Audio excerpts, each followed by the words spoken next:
The topics and opinions expressed on the following show are solely those of the hosts and their guests and not those of W4WN Radio, its employees, or affiliates. We make no recommendations or endorsements for radio show programs, services, or products mentioned on air or on our web. No liability, explicit or implied, shall be extended to W4WN Radio, its employees, or affiliates. Any questions or comments should be directed to those show hosts. Thank you for choosing W4WN Radio. This is Beyond Confidence with your host, Divya Parekh. Do you want to live a more fulfilling life? Do you want to live your legacy and achieve your personal, professional, and financial goals? Well, coming up on Divya Parekh's Beyond Confidence, you will hear real stories of leaders, entrepreneurs, and achievers who have stepped into discomfort, shattered their status quo, and are living the life they want. You will learn how relationships are the key to achieving your aspirations and financial goals. Moving your career or business forward does not have to happen at the expense of your personal or family life, or vice versa. Learn more at www.divyaparekh.com, and you can connect with Divya at contact@divyaparekh.com. This is Beyond Confidence, and now here's your host, Divya Parekh. Good morning, listeners. This is Divya, and I'm super excited to be with you as always. One of my favorite times of the week. So, folks, I want to thank you for your generosity for those who have got our books. I really appreciate that. And if you have not got your copy, get your copy for any of my books. Expert to Influencer, The Entrepreneur's Garden, and one of many of the books that I've written. And part of the profits go to entrepreneurs impacted by COVID-19. Also, I have an exciting announcement to make. You have been asking us for a writing course forever, and we will be sharing the link in the ticker. And folks, it is Write Your Book in 90 days. So basically, it is, I will spell it out for you, success.divyaparekh.com/write in 90 days. Also, folks, as I always encourage you and invite you to spend 1 hour every month, just 1 hour, folks, where you can be just a giver. Just share it with people, whomever you want to share it with. No strings attached. Help out.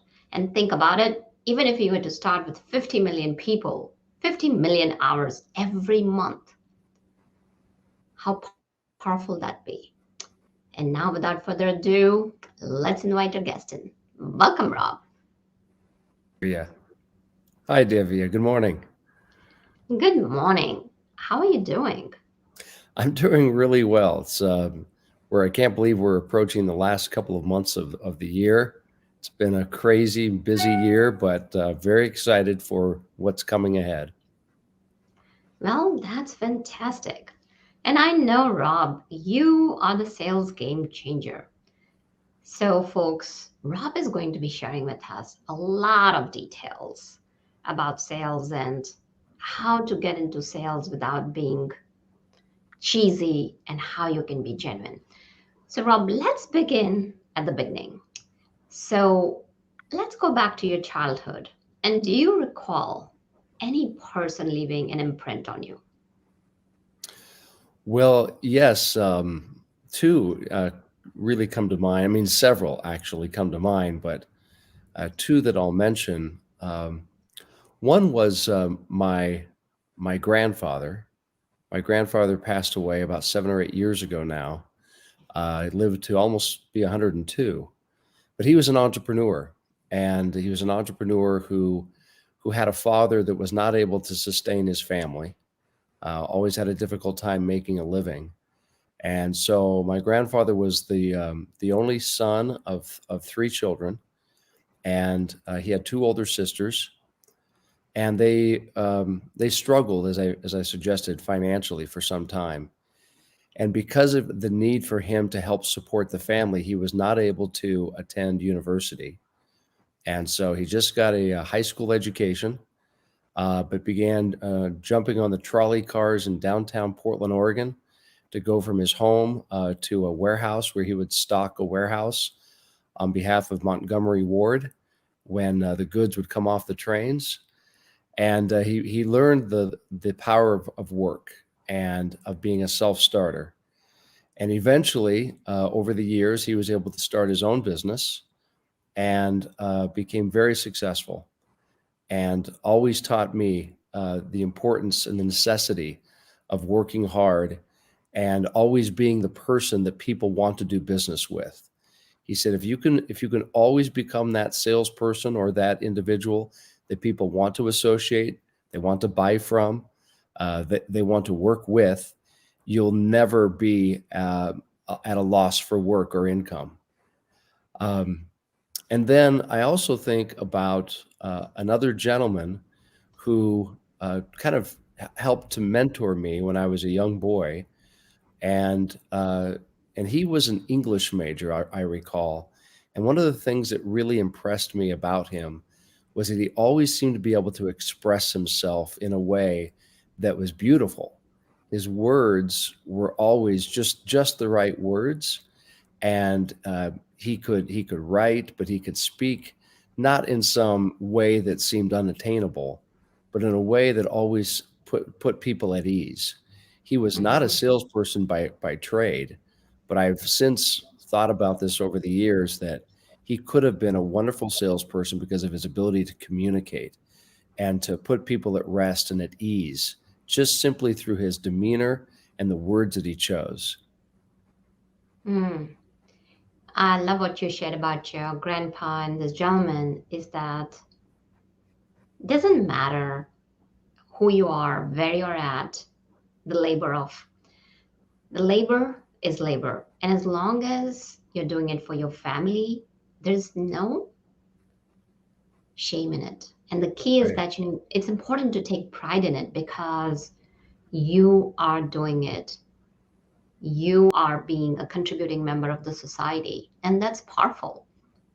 It And is. one thing that you shared is about putting people at ease. That is so powerful, Rob.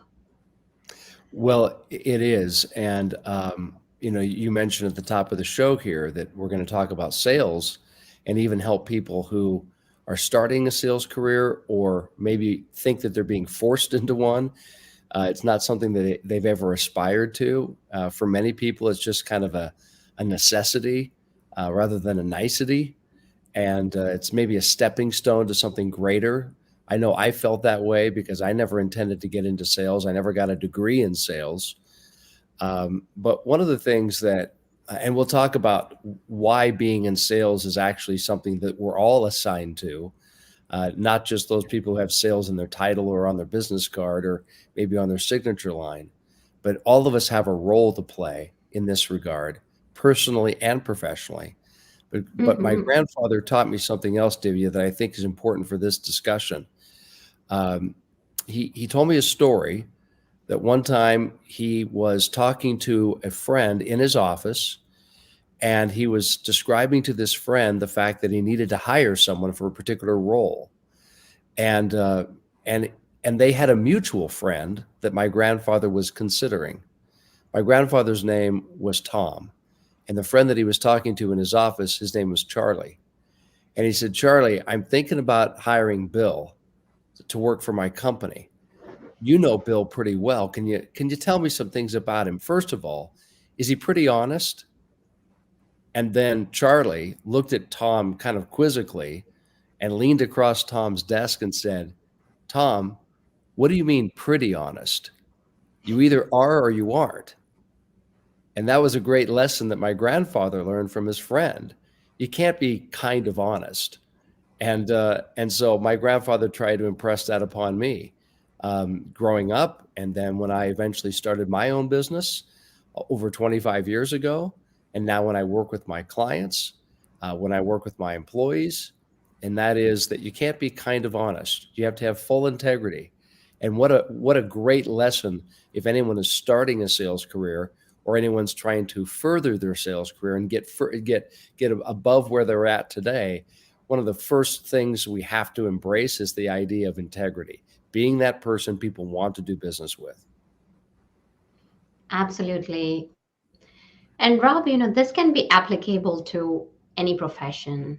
in any relationship in the world, because integrity is what makes people trust you. Mm-hmm. And to me, integrity is coming through. And, there used to be a saying that your word is your bond. And of course, now it seems like people have lost a lot on that. Well, that said, let's kind of move up. Were you interested in sports as you were growing up in high school? And what was your focus in high school and beyond? Sure, I was interested in sports. I was a follower, not of all sports, but I grew up in the city of Portland, Oregon, and, and 60s, 70s, 80s. And during that time, uh, ostensibly, we had just one major league sports team. That was the Portland Trailblazers, which some of your listeners, I'm sure, will know that that's an NBA basketball team. And so I was a huge Blazer fan.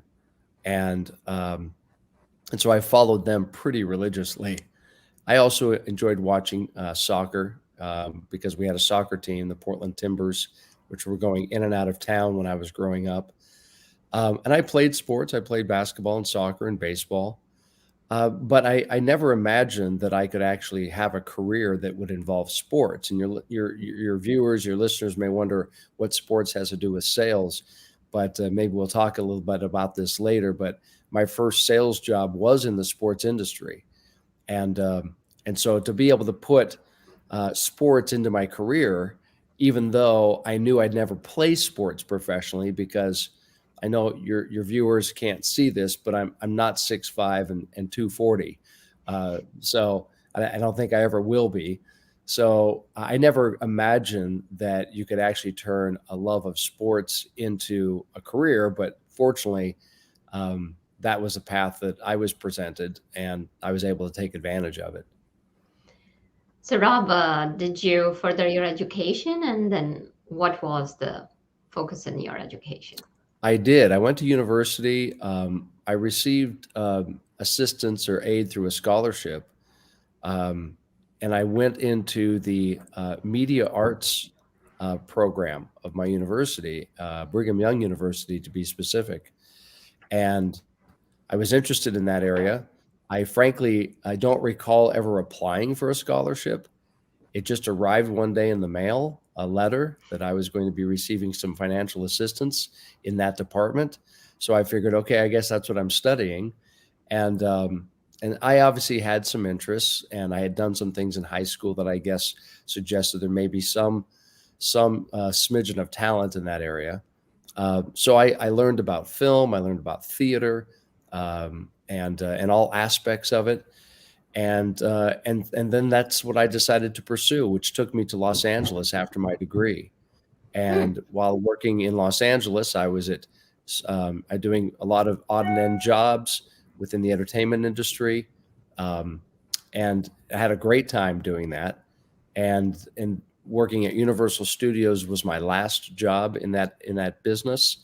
And while there, the opportunity to work in sports was presented to me. So, share with us, how did that transition happen?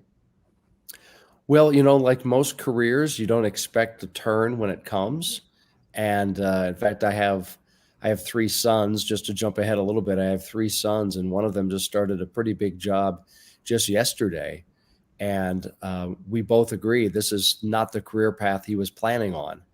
But I've suggested to him, and he's in his late 20s. I suggested to him that that's not uncommon.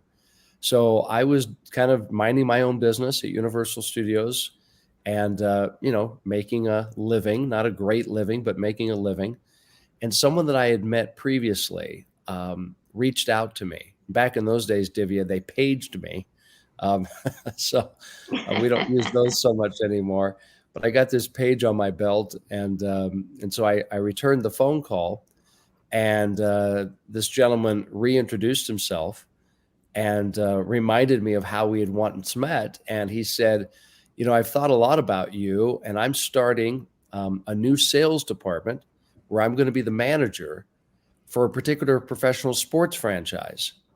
And he said, I think you'd be really good in this position, being one of our salespeople. And so, long story short, at first I was I was not that interested because that was, again, a career change that I was not anticipating nor planning on. And but he was persuasive, like good salespeople learn to be. And I'm not saying that he misled me in any way, but he helped me understand the merits of what he was presenting, and kind of open up my vision or my vista a little bit, so I could start to see some benefits of maybe pursuing this opportunity. So I did, and at first, the first interview, I would admit I was intrigued, and after the second interview, I was really interested, and after the third interview, I really wanted this job, which surprised me. And so I took a job selling corporate season tickets and group tickets to the Los Angeles Clippers basketball team. And the Los Angeles Clippers basketball team, for any of your listeners who follow, or maybe they don't follow, the Clippers basketball team then were a very bad team. And so, I thought this would be fun, and I experienced something completely different. I'm assuming you're saying that because they were a bad basketball team, or they were not playing up to the par, that people were not interested in getting the tickets, I guess. That's exactly right. It was, Sports Illustrated, which at the time was the predominant publication in the sports industry. They put out a cover story about the team that I had just joined, and they called us the worst franchise in the history of sports. Ouch. Yeah, it was not, the worst franchise of the year or even of the decade, Divya, but they were saying of all of sports history. So that goes back through the Olympics, right? And so I had to sell through that. And meanwhile, in the city of Los Angeles, there were 7 other professional sports teams, major league sports teams, not even counting minor leagues and intercollegiate athletic programs, which are prevalent in Southern California. So I had to work through that clutter in the market. And when people would sift through the clutter, they'd finally get to the Clippers and discover we're a lousy team. We play in a really bad arena. Back then it was the LA Sports Arena, which doesn't exist anymore. And in the 16 years they had been in the market, they had never won more games than they had lost in a season. And yet I'm supposed to try to convince people that this would be a good investment and a good way to spend their time with family and friends. So I thought, I'll have to lie to people. I'll have to tell them this is the year. And everyone knows this is not the year. It's never been the year. Right. And so I had to really regroup and figure out how could I be successful at this unless I just want to quit and find another job. And I decided, no, I got to figure out a way to make this happen. All right, so let's explore. Here you are sitting with a powerful lesson from your grandfather, that integrity is one of the key critical ingredients of life, that you gotta be completely honest. And now you're here selling tickets to franchise. That's been labeled by Sports Illustrated. So tell us, what did you do? It was, first of all, I had no training. And even though I'm forever grateful to that gentleman who hired me, training it wasn't part of the system back then. It was basically, you should appreciate the fact that you have this job. If we offered it to many, many others, they would snatch it right up. So in other words, sink or swim. And you don't have much time to prove yourself because we have 100 people standing outside the door who'd love to take your chair.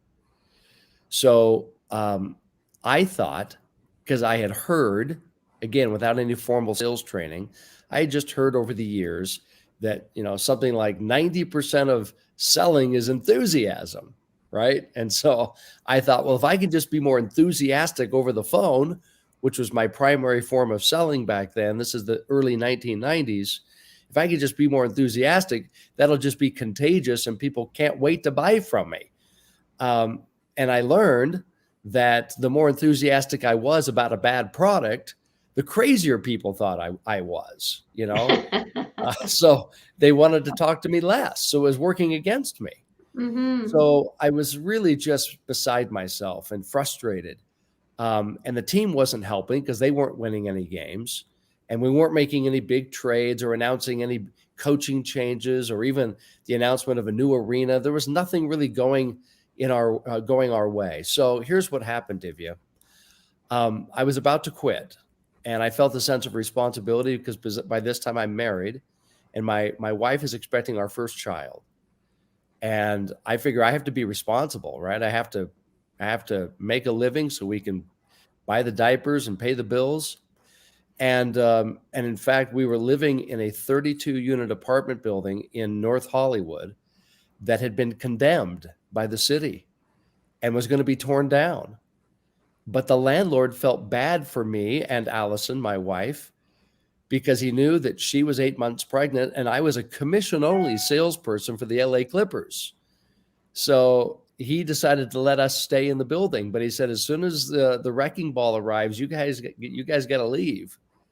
And we agreed to that. So I knew that I had to go be a responsible provider. So I said to my wife, I'm gonna leave. I'm gonna resign, go find something else, which was a real setback. And she said words that really changed our lives. It's very simple. She says, work one more week at the Clippers. And I thought, well, why would I do that? Why would I, delay the pain, right? Let's just put us out of our pain and move on. And she said, Rob, I know you've worked hard, because I had been with the club for about 3 months by now. I know you've worked hard. You deserve to at least stay long enough to watch the first game of the new season. And she knew that would be kind of fun for me, a basketball fan, that I could walk around the court and go into the locker room and do those kinds of things that 20-something boys like to do when they're a big fan of the NBA. And so that's what I did. I worked one more week until the first game. Still didn't make a sale, Divya. But the first game arrived, and I had this notion that rather than watch the game, something drew me to the people in the stands. Now, there weren't very many of them, but I wanted to kind of see who's coming to a Clippers game. And because I couldn't find these people on the phones for the last 3 months. Nobody was interested that I was talking to.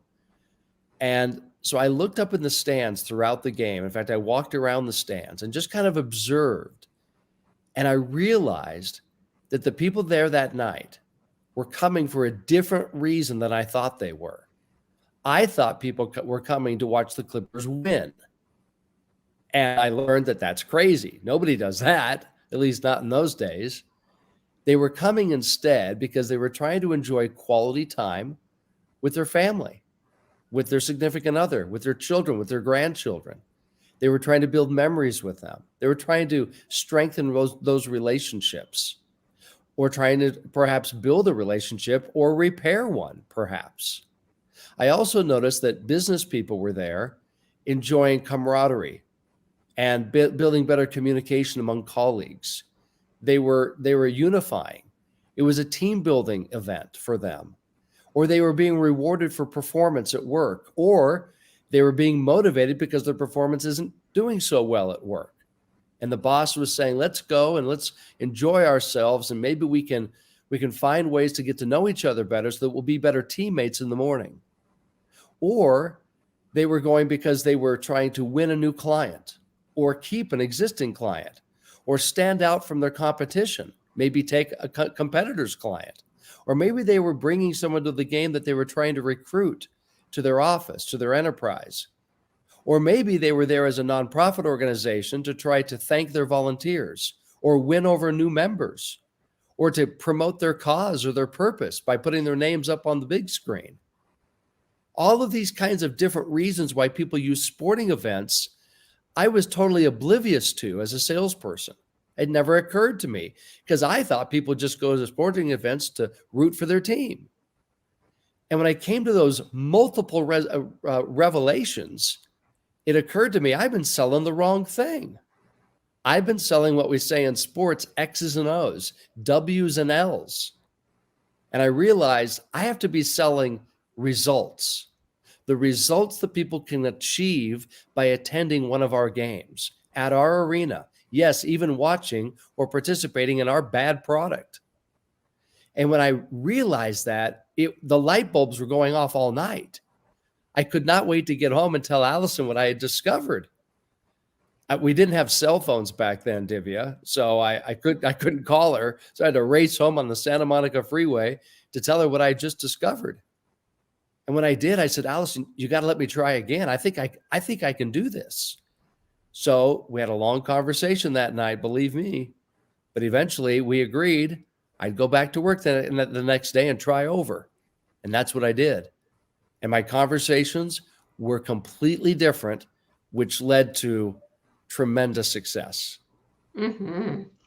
No, what a powerful discovery and that breakthrough moment, because I remember, like, initially when I had started out, one of my entrepreneurial ventures, and this is, of course, in the initial days when you are just in this throes that, build and they'll come.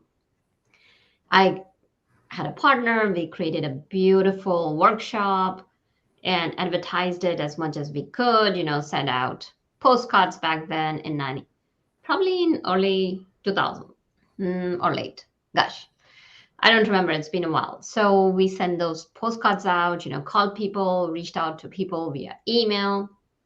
And we were thinking, gosh, this gotta be going to be houseful, and just super excited.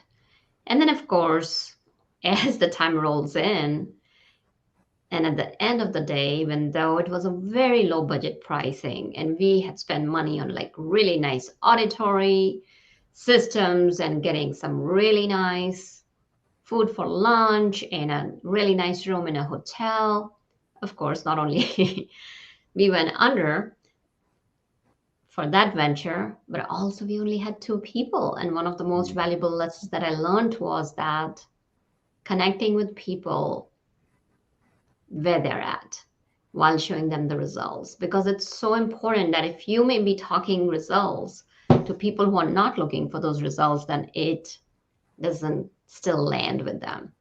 So share with us, like, you are known to be as the sales coach for sports.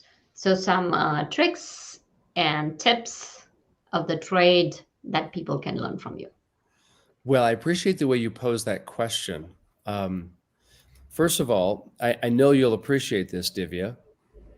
While the name of my bestseller is The Sales Game Changer, I want to be clear to your audience that sales is not a game. It's a thoughtful exercise. It's a way in which we develop true relationships with people that will better their lives or their condition through our product or service. So the reason it's called The Game Changer is because my approach totally has revolutionized the way, according to my readers and my clients, the way that they go about interfacing with their clients or their customers or their patients if they're in the medical field. And the reason why it's a game changer is this. Most salespeople begin, and frankly, they're often taught this way, that you really need to become a great expert in your product. And then you need to be very enthusiastic about expressing why your product is the best on earth. It's the best mousetrap. The problem with selling your product, or in other words, the problem with talking about your product, is that I don't care what it is, your customer or your prospect will find something objectionable about it. Great example was my basketball team. I thought it was a great up-and-coming team. We had a lot of potential. We weren't as expensive as the other sports teams in town. I could get you closer seats than you could sit at other teams in town. Yet, to 99% of the people that I was able to get a hold of, they would find something objectionable about my product. They would say it's too expensive still. They'd say it's too far to drive. They would say that it's a bad team. I don't like the direction you're going. I don't like your colors. I don't like your logo. I don't like where you're located. I like something better in all of those aspects. So objection after objection after objection. And the more I talk about my product, the more I'd hear objections, which, by the way, would eventually lead to rejection that turned into my dejection. And I thought, enough of this. I'm going to get an ejection from this organization because I'm not successful. So what I discovered that night was, Rob, you have to stop talking about your product so much, because most people, in fact, almost everybody, they don't get up every morning and the first thought that comes to their mind is, boy, I hope a salesperson's going to call and talk to me about their product today. Instead, that person, whether it's a mom, a dad, a single person working through college or their first job, a grandfather, a grandmother, a retiree, a CEO, an HR director, an operations director, it doesn't matter who we're talking about. When people get up in the morning, when they prepare for the day, even subconsciously, they're asking themselves, is this the day I'm going to be able to achieve the results I'm looking for at work, at home, in my social relationships? And so if you can understand as a salesperson what those results are that your target audience is looking for, as you were suggesting in your early venture, if you can understand what those results are, either through intuition, observation, research, or just strict conversation with them, then you have to ask yourself, can my product or service be a tool or device or resource, not the only one, but can it be one that they could utilize to achieve that result or those results? If the answer is yes, then you're prepared to reach out and make a sales call. If the answer is no, I really love my product, I love all the bells and whistles, it's really a clever product, but I don't think it really helps people achieve the results they're looking for, then you have to go back to the drawing board. And so the first principle that I would suggest to your audience, Divya, is think about the results that your audience is looking for and ask yourself, can I provide in one degree or another, at one time or another, can I produce the result for them? Can I deliver it to them? If the answer is yes, reach out. Email, social media, phone call. If the answer is no, you're not prepared yet to reach out to them. So you can either talk results all day, and in their minds, you will sound like you're serving them, or you can talk about your product all day and sound like you're serving yourself. That's the difference between a game-changing salesperson and a stereotypical salesperson. Well, that's powerful. It's again, I had really liked what you had said initially, is putting people at ease. And what better way to put people at ease and build that bridge of trust by sharing that how you will be able to serve them, how you'll be able to make their lives better. And granted, sometimes you're going just on a hunch because you've never really had a substantive conversation with this person before, or maybe no conversation at all. But as even in your outreach, even in your desire to introduce yourself to them, you put aside the temptation to talk about your product. Because as soon as you mention your product, whatever it is, I don't care if it's Mercedes-Benz or an iPhone or a cruise, every product is objectionable in one way or another. So rather than talk about your product initially, talk about the results your product brings. And when that person sees, oh, wow, that's actually something that's appealing to me. That's something I desire. That's something that I'm striving for right now in my relationship with my children, or with the work I do with my colleagues, or how I lead my team at work. When they recognize we actually have something in common, you know what they'll say to you almost instantly as soon as you make that introduction and you reveal that result or those results that you provide? They'll almost immediately say, that's interesting. What are you talking about? What do you mean? I'm listening. Go on.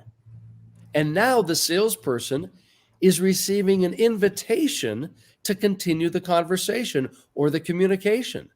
And I would ask any salespeople who are listening right now, wouldn't sales be easier if after every time you introduced yourself, someone actually invited you to continue? I mean, that's game changing, because most salespeople don't get that. They typically get, I'm not really interested in that. I don't have time to talk to you right now. We're good. We work with someone else we're very happy with. And they just try to dismiss the salesperson because the salesperson historically is just introducing a product. Absolutely. You know, Rob, you talk about differentiating yourself from the other salespeople. So, yes, you have talked about, share the results. So people are interested and then they continue the conversation. What are the tips you can share where either it's people in the personal lives or in professional lives or as an entrepreneur can differentiate themselves from the other people doing the same thing? Well, first of all, the question, I literally, in my trainings with my clients, we will make lists of who their audiences are. Who are they going after, right? Their target market, if you will. So let's say it's they're trying to reach schools. They cater to schools for some reason. That's a product or service that they've built to service academic institutions. So I would ask them, who are you talking to ideally at a school? Is it an administrator, a teacher, a school board member, superintendent? And then I encourage them to literally make a list based on their experience so far in their own life and their own interactions with people within that market. Ask yourself, if you were a superintendent today, if you were a teacher today, if you were an office administrator today, what are the daily results you would want to try to achieve so you can say at the end of the day, boy, this was a successful day for me? You should make that list. And that list should be not 3 or 4 things. It should be 10 or 12, 15 or 20, 15 or 20 different results. And then ask yourself once again, can I help this particular target market? Can I help them accomplish these particular results? So that's the first thing I would do. It separates yourself from your competition because they will not take their time to really put themselves in the shoes or the mind of their prospects. They're just very excited to talk about their new product or service, and they can't wait to broadcast it to the community. The other thing that they should do is build what I like to call a credibility statement. Now, a credibility statement, Divya, is your way, we talk about standing apart from the competition, your way to differentiate yourself in the first few seconds of your, let's say, phone call. If you're going to make a cold call, what are you going to say in the first few seconds so that the recipient of your call recognizes a couple of things about you? You're not a rookie. Nothing against rookies, nothing against people who are just starting, but rather your brand, your product, your service is not untested. It's proven to be valuable to others. That's an important point to make because no prospect wants to be a guinea pig. They don't want you to try things on them. They want to only invest in something that in their mind is proven. So by building a credibility statement, you're starting off saying something like this. Let's say I'm calling you Divya. Divya, and after introducing my name and the name of my company and those types of things, I would say, Divya, as you probably know, or as I'm sure you've read, as you've undoubtedly heard. Now, before I even go further, Divya, those little minor statements suggest something very strongly in your mind. And I won't put you on the spot, but here's what's going on in your mind. You're thinking, well, actually, I haven't heard. Actually, I don't know. And when you think that to yourself, you're thinking, maybe I ought to listen further to what this gentleman's about to say, because he suggests that this is something I've already read or something I should have heard. So I'm going to listen to what he's saying. So I've kind of turned a switch in your brain, which says, pay attention to this guy, even for just the next few seconds. The second subliminal message I'm sending to you, and this is not manipulation. This is, I'm saying to you, Divya, you're well informed. You're well connected to the community. I'm not talking, when I call you Divya, I'm not talking to someone who is oblivious, who puts their head in the sand. So I'm sending you a message that, Divya, because of your standing in our community, because of your role or position at your company, you've probably already heard, you may already know. And so I'm elevating you, which is another reason you're more inclined to have a conversation with me, because I'm not suggesting that, if you'll excuse the term, I'm not suggesting that you're dumb or ill-informed. So just starting off that makes a huge difference. Then I'll continue. So Divya, because of the role that you play in the podcast world, I'm sure you've heard that my company specializes in, and then I'll suggest a result. My company specializes in helping entrepreneurs begin their company at an accelerated pace so they can achieve revenues faster, as opposed to making mistakes that would delay revenue growth. That's a credibility statement. I just made that up off the top of my head. And how did I do it? Because I know that Divya is in the podcast world. I know that you talk to and work with and serve entrepreneurs. And I just suggested a result that I produce or deliver to entrepreneurs that you know they're looking for, which is revenue growth. And because of that credibility statement, you immediately are thinking, even subconsciously, oh, this is someone I should probably listen to, or at least have a brief conversation with. So you've got to start every conversation with a credibility statement with those people who don't know you, to let them know this is going to be time well spent.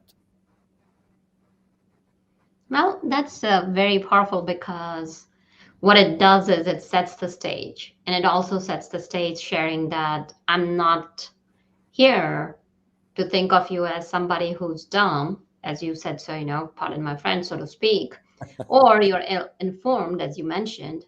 But what I'm looking at you is that you have a standing, and I think that this product or service may benefit you. That's right. And I love how you just used the word may benefit you. That is such a key word. And one of the things, as I talked about, that early mentor I had when I was a young boy mentored me, even without saying it overtly. He mentored me on the importance of words. You just used a very important word when you said may. Now, what does that indicate? That indicates some people, some sales coaches, some authors, some sales managers that people are working with right now would suggest never use such soft language. You need to be more bold. You need to be more confident. You should say it will benefit you. And here's why I would push back on that. While I do believe that I could produce results for anybody and everyone using my product or service, they don't yet believe that. They don't have that confidence level yet because they barely know me. And so I don't want to kick in the door, so to speak. I don't want to tell them that regardless of who they are and what their company is about and who their customers are, this is going to be, without any equivocation, this is going to be a game changer for them. Because when I come across that strongly, I'm effectively saying, Divya, I don't need to have a conversation with you. I'm already convinced you should buy my product. And when I make that kind of bold statement, I've essentially eliminated you from the conversation. Mm-hmm. And so now, you know what's going to happen instead? A pitch. I'm basically going to start pitching you because I don't need your input. I don't need your background. I don't need your point of view. It's irrelevant to me because my product is a ringer. My product is a dead on bullseye for your business. So shh, Divya, don't say anything. Just let me pitch to you. And that's the kind of salesperson people hate. By using the word you may, got it. Right. By using the word may, you've suggested to me we should have a conversation. We should see if my hunch is right. I should be open to any input or feedback or opinion that you may have, Divya. So in other words, may suggests we're going to have a conversation and a dialogue. And you're inviting the other person to be part of the solution, part of that conversation. So Rob, you have shared some great tips with us. Could you share with our listeners how they can contact you, or if you want to share any gifts with them? I do want to share some gifts with them. I've thought a lot about this, thinking about your audience, entrepreneurs, people in business, people who are just interested in the subject matter, I'd like to give them some free content from GameFace, the name of my business. And so if they would like to send me an email, I'm going to give out my personal email to your audience, Divya, because I so much appreciate being on your show. That personal email, is, you can see there on the screen, for those of you seeing on screen, is RYC, those are my initials, RYC@gamefaceinc.com. If they'll simply send me an email with Divya's name in the subject line, DIVYA, that's all you need to put in the subject line. I'll know what that means. What I'll do is I'll immediately send you back a link that will provide you many brief video tips on sales and service. Even if you're not a salesperson, these tips are going to be helpful for you in your interaction with people at work, at home, in the community. And so it's my free gift to you. I think you'll find a lot of value in this, but I'd obviously be interested in people's thoughts and reactions to it once they start viewing these very brief videos. They're about 2 minutes on average in length, each of them. And I'll give them several to look at, and on a variety of topics. And so that's something I would love to do for your audience, Divya, and I hope they'll take me up on that. Well, thank you so much, Rob, for offering that to our audience. And audience, as you have seen, Rob has an immense wisdom and experience. He has lived it and helped others gain knowledge in sales. So do take advantage of his generous offering. And Rob, thank you for joining us. And listeners, thank you for joining us. Without you, the show would not be possible. And last but not the least, thank you, Jason, for all the sound and tech support you provide. And we'll see you next time. Until then, take care and be well. Thank you for being part of Beyond Confidence with your host, Divya Parekh. We hope you have learned more about how to start living the life you want. Each week on Beyond Confidence, you hear stories of real people who have experienced growth by overcoming their fears and building meaningful relationships. During Beyond Confidence, Divya Parekh shares what happened to her when she stepped out of her comfort zone to work directly with people across the globe. She not only coaches people how to form heart connections, but also transform relationships to mutually beneficial partnerships as they strive to live the life they want. If you are ready to live the life you want and leverage your strengths, learn more at www.divyaparekh.com. And you can connect with Divya at contact@divyaparekh.com. We look forward to you joining us next week.